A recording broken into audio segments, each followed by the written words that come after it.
Bonjour à tous, j'espère que vous allez bien. Donc aujourd'hui, nouvelle vidéo d'analyse fondamentale et technique où je vais vous présenter Vinci après avoir fait Air Liquide la semaine dernière où la vidéo a très bien fonctionné. Donc déjà merci à tous.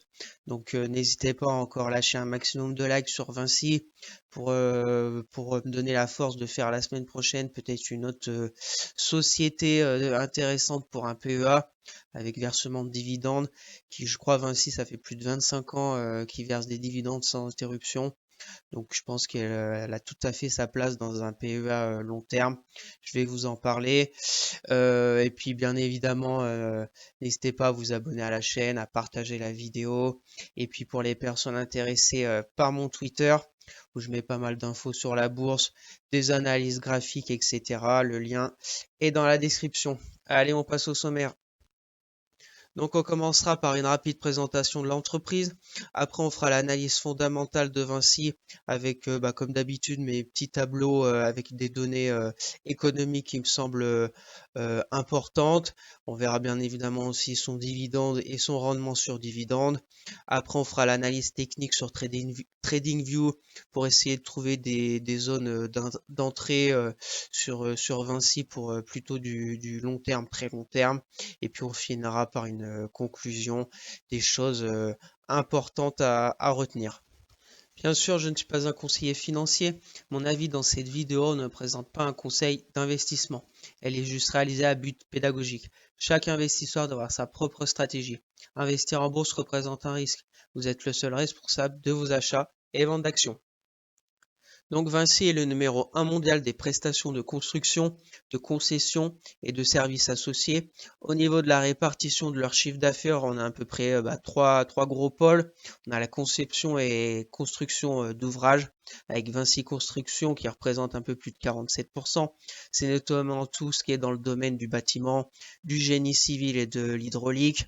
Ensuite, on a Vinci Énergie avec presque 36%. C'est la conception, réalisation et maintenance d'infrastructures d'énergie et de télécom. Et après, avec presque 15%, on a Vinci Concessions. C'est tout ce qui est gestion déléguée d'infrastructures. Bien évidemment, les autoroutes, les parcs de stationnement et les aéroports. Et pour finir, on a un peu plus de 2%. C'est notamment tout ce qui est promotion immobilière avec les immobiliers résidentiels, d'entreprises et les services immobiliers. Et au niveau de la répartition géographique de leur chiffre d'affaires, on est surtout exposé en France avec plus de 45%. Après, si on regroupe Royaume-Uni, Allemagne, Espagne, Portugal et le reste de l'Europe, on est à peu près vers les 30-35%. Après, on a tout ce qui est Amérique du Nord, États-Unis, ça nous fait 10%. Et Asie-Pacifique, Moyen-Orient, 6%. Amérique centrale et Sud, un peu plus de 5%. Et Afrique, 3%. Donc, pour conclure rapidement sur son métier, Vinci, je trouve que quand même, concentration en Europe, on doit être à plus de 70 ou même 60, voilà, 70-75% de son chiffre d'affaires qui est réalisé en Europe et plus particulièrement en France. Après, voilà, quand même, Vinci, c'est le numéro un mondial des prestations de construction. Donc, c'est vraiment un poids lourd quand on est numéro un mondial. Et je trouve que quand même, au niveau de son chiffre d'affaires, c'est quand même assez bien réparti. On a de la construction avec presque 50%. On a tout ce qui touche à l'énergie, qui est, je pense, très important. Dans les années à venir, on est à presque 36%. Et puis, bien sûr, Vinci Concessions avec les autoroutes, les parcs de stationnement et les aéroports qui marchent très bien. On est à 15%, donc je pense que c'est une entreprise très bien diversifiée, notamment je pense aussi au domaine immobilier pour le moment qui a moins de 3%, mais je pense que dans les années à venir, ça pourrait aussi très bien marcher avec un mastodonte comme Vinci. Donc je me fais pas de soucis dans les années à venir avec son style euh, son style de métier et voilà juste au niveau de la répartition un peu trop exposée à l'Europe. J'aimerais bien qu'elle s'exporte un peu peut-être en Amérique du Nord, mais ça va peut-être se faire petit à petit. Voilà au niveau de Vinci. Donc on va passer maintenant à l'analyse fondamentale pour Vinci. J'ai mis secteur BTP, prix du moment à peu près 110 euros. On va commencer à gauche avec l'évolution de son compte de résultat. Ce qu'on peut voir, c'est au niveau de son chiffre d'affaires qui avait un peu baissé durant la crise Covid, mais qui a fortement augmenté ces 2 dernières années, et plus particulièrement en 2022. On voit aussi marge nette, marge d'exploitation qui ont bien augmenté. On est aux alentours pour la marge d'exploitation vers les 12%. C'est voilà, très intéressant par rapport à son secteur. C'est très correct. Pour les projections à venir, on voit un chiffre d'affaires qui augmente voilà, doucement, mais qui est très haut, avec une marge d'exploitation qui pourrait passer la barre des 12%. Donc voilà, rien à signaler, très positif au niveau de son compte de résultat. Ensuite, au niveau du dividende de Vinci, qui est sans interruption depuis plus de 25 ans. Ce qu'on peut voir, c'est qu'on était à 2,67 € avant la crise Covid, que pendant la crise Covid, ils l'ont baissé, mais ils l'ont pas coupé. Donc c'est toujours intéressant. Ils étaient deux ans de suite à 2,04 € et puis à la reprise après crise Covid, ils ont monté le dividende à 2,90 € et cette année pour 2023 sur l'exercice 2022, ils vont verser 4 € par action. Donc voilà, très positif, ça nous fait une augmentation de 38% par rapport à l'année dernière. Donc très positif. Vinci verse son dividende en 2 fois. Il y a l'acompte, je crois, vers fin d'année, et le solde qui a été versé au mois d'avril. Voilà, donc c'est aussi, j'aime bien les entreprises qui versent en 2 fois son dividende. Comme ça, ça nous répartit sur l'année 2 versements. C'est toujours aussi intéressant. Pour ce qui est au niveau de son rendement, on est aux alentours des 4%, qui me va personnellement très bien. Une action pour mon PEA à dividende, avec un versement de dividende sans interruption depuis plus de 25 ans, avec un rendement de 4%. C'est très, très intéressant pour ma part. Ensuite, au niveau des données économiques que j'aime bien regarder et que je vous partage, on a le ROE, qui, je vous le rappelle, c'est le résultat net divisé par les capitaux propres. Plus il est élevé, plus les capitaux utilisés sont rentables. Pour l'année 2022, on était au-dessus des 17%. On voit que, à part bien évidemment avec la crise Covid, on est tout le temps au-dessus des 10%. Donc très positif. Là, on est à un record depuis 4 ans, avec plus de 17%. Donc année 2022 très intéressante pour Vinci. Ensuite, au niveau du leverage, je vous rappelle que c'est la capacité de l'entreprise à rembourser sa dette. Il exprime en combien d'années l'entreprise est capable de rembourser sa dette au moyen de son EBITDA. Je me suis fixé en dessous de 3 fois. Là, on est redescendu aussi à un niveau depuis 4 ans au plus bas au niveau de la dette, avec 1,81 fois. Donc très intéressant sur l'année 2022. On voit qu'à part bien évidemment la crise Covid, on est très bas au niveau du leverage, donc très positif. Ensuite, au niveau du payout ratio, qui est le dividende par action divisé par le bénéfice net par action, il exprime le taux de distribution des bénéfices envers ses actionnaires. Je me suis fixé en dessous de 60%.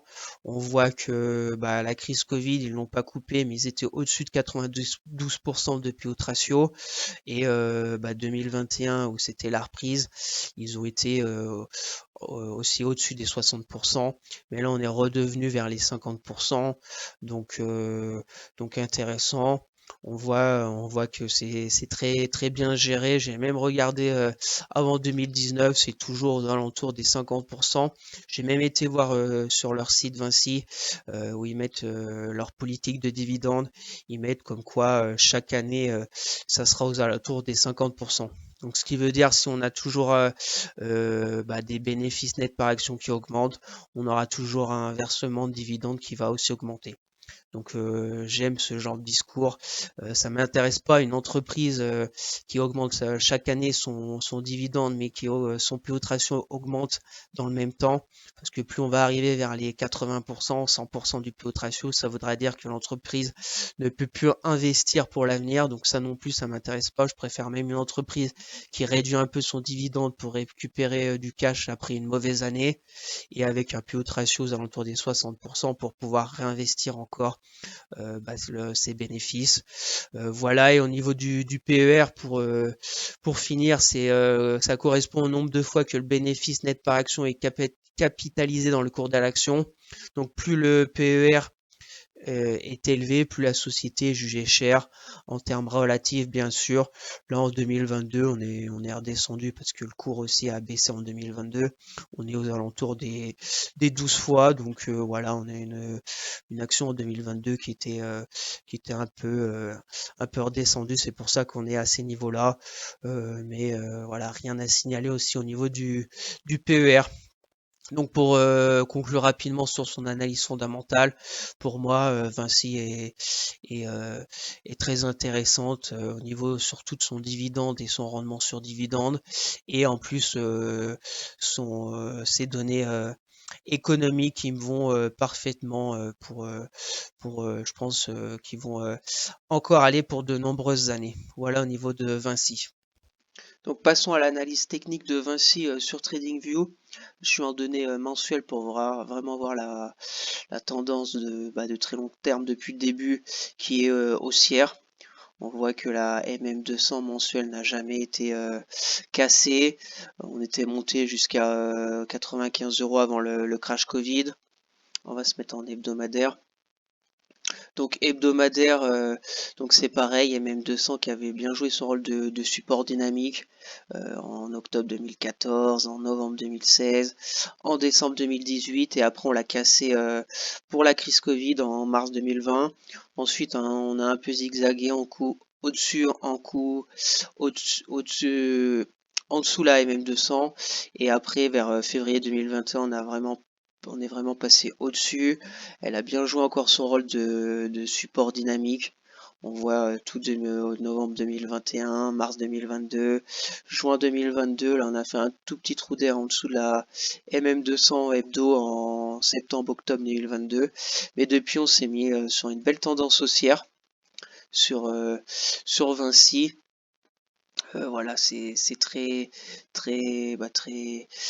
belle tendance. On a des premières poussées, petite correction sur une grosse zone de polarité là qui était résistance, qui est devenue support.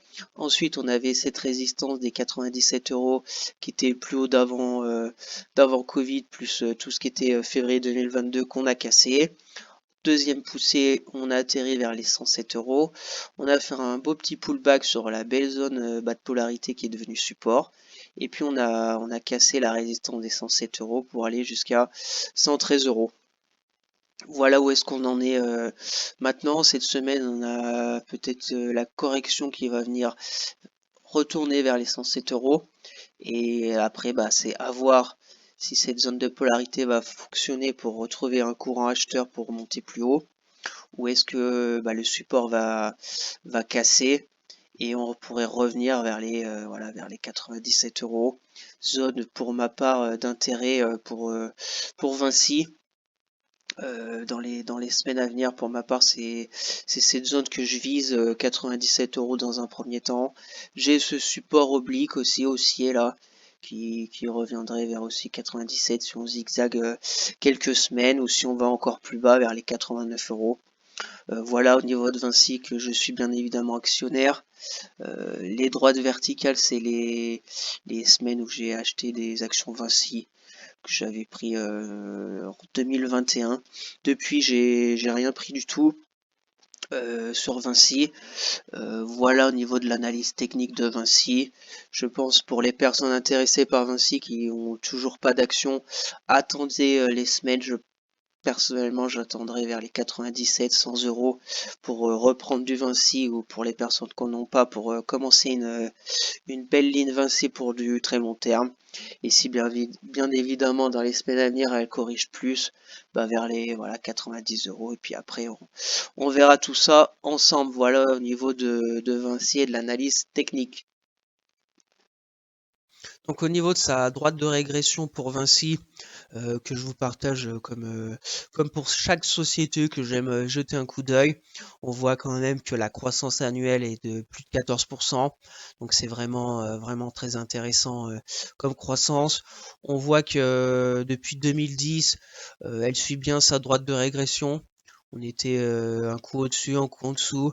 On a eu la crise Covid en 2020, on est passé en dessous, sa droite de régression. Là, on reviendrait vers son prix de sa droite qui serait aux alentours des 124 euros. Voilà rapidement au niveau de sa droite de régression. Donc pour conclure cette vidéo rapidement, au niveau de Vinci, bah, pour ma part, bien évidemment, étant actionnaire de Vinci, j'aime bien cette société que je trouve intéressante, que ce soit au niveau de son métier, qui est assez diversifié, et puis voilà, numéro un mondial de la prestation de construction, de concession, etc. C'est plutôt intéressant. Au niveau de son dividende aussi, qui pour ma part, pour ma stratégie à dividende, qui est sans interruption depuis 25 ans, c'est aussi très positif. Avec un rendement qui tourne aux alentours des 4%, ça me va très bien. Et puis on a vu avec l'analyse technique que c'est une tendance haussière de très long terme. Donc c'est parfaitement ce genre d'action que je recherche pour ma stratégie à dividende pour mon PEA long terme. Voilà au niveau de la conclusion. Donc n'hésitez pas à vous abonner à la chaîne, à partager la vidéo, à me lâcher un maximum de likes, ça me ferait très plaisir. Et puis ben, on se retrouve pour une prochaine vidéo. Allez, bye!